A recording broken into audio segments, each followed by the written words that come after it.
అక్కడ వెళ్తేనే మనకు మంచి ఇన్కమ్ తీసుకోవచ్చు, ఎంతో మంది ఉపయోగపడుతుంది జనాలు. సో మీ ఒక్కరు నిలబడితే మీ కుటుంబం అంతా శాంతంగా చేస్తుంది.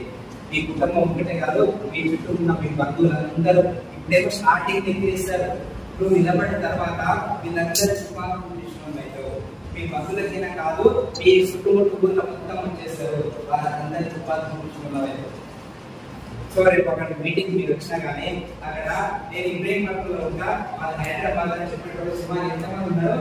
600 మంది ఉన్నారు. ఒకప్పుడు వాళ్ళందరూ వచ్చిందంటే రాలేదు. నేను 1000 కాంపిటేట్ చేస్తామంటే నా ఇన్కమ్ కాబట్టి 100 రూపాయలు ఉన్నప్పుడు ఎవరు రాలేదు, 1000 రూపాయలు ఉన్నప్పుడు ఎవరు రాలేదు, 3000 ఉన్నప్పుడు ఎవరు రాలేదు. ఆ 3000 కాడికి 5000 ఉన్నప్పుడు కొంతమంది వచ్చారు, 10,000 ఉన్నప్పుడు కొంతమంది వచ్చారు, 20,000 ఉన్నప్పుడు కొంతమంది వచ్చారు, 50,000 ఉన్నప్పుడు చాలా మంది వచ్చారు, 1,00,000 రూపాయలు వచ్చిన తర్వాత అడిగిన వాళ్ళు వచ్చారు, అడిగిన వాళ్ళు వచ్చింది.